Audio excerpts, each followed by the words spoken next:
broke my computer. Oh my gosh. Well, How are we gonna fix it? Oh, jeez. oh my gosh. Guess we have to put it back together. But how do you put a computer back together? The motherboard is the most essential part of the computer system. It performs a number of critical tasks. The motherboard holds together many other crucial components of a computer, including the central processors for input-output devices.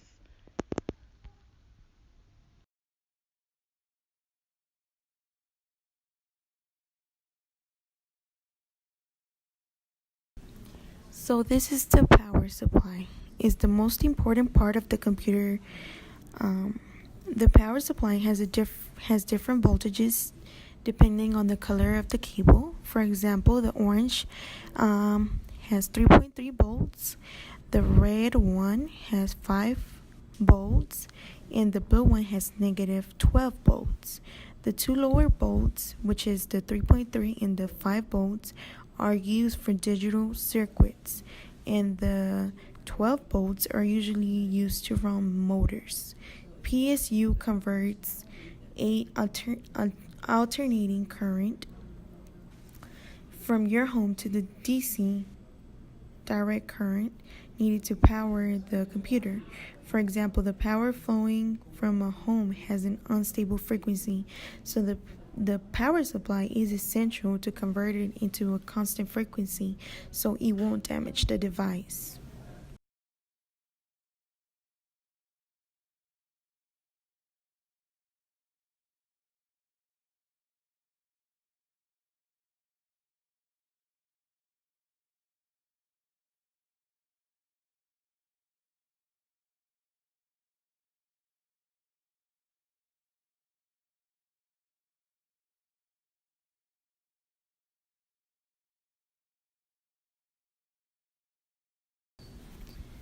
So the PCI slide is included in the motherboard and is a connecting apparatus for a 32-bit computer bus. These slots are built in motherboards and it allows additional components to be connected, such as modems and network hardware. The SATA cables connect the hard drive and the optical drive to the computer. They facilitate the transmission of data through the motherboard. SATA makes the data easily transferable to and from the rest of the computer. The cables are small, allowing it to be easy to manage.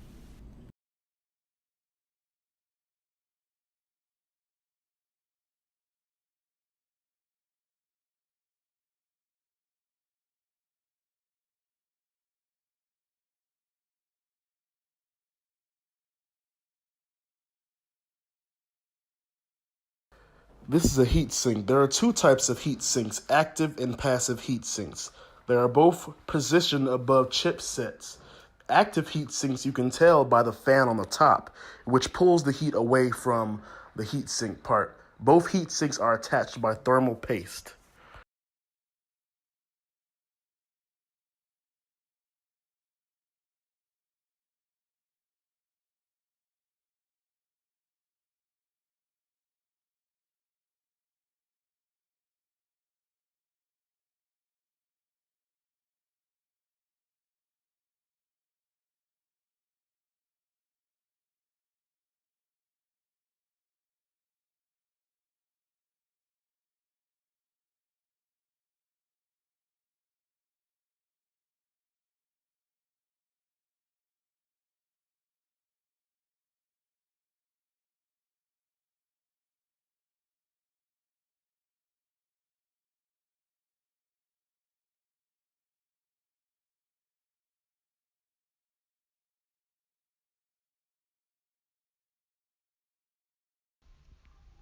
The hard drive is the dominant type of storage on the computer.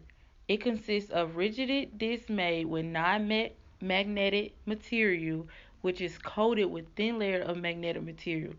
It stores all software installed on a computer, as well as data files created and used by the software.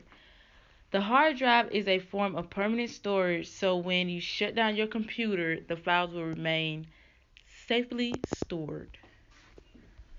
The chipset is a set of electronic components in an integrated circuit that manages the data flow between the processor memory and the precursors.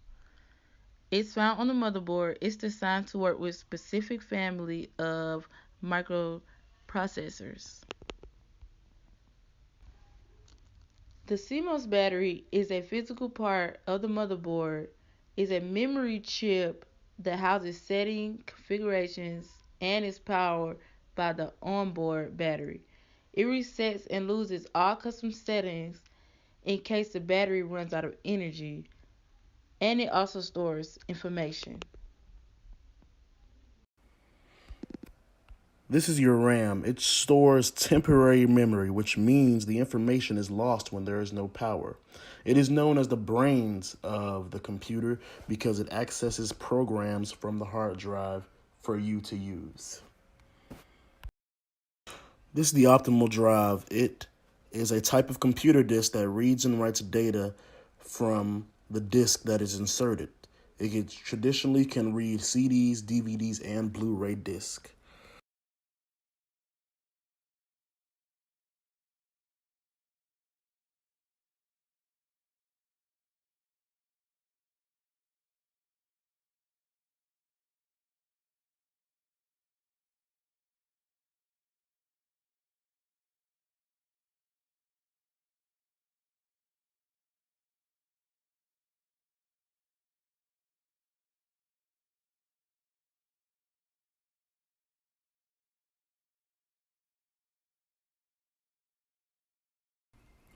This is the central processing unit.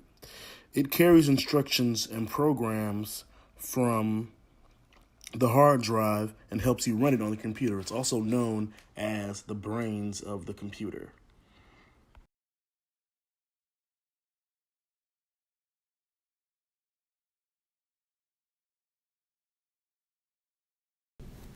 So this is the graphics card.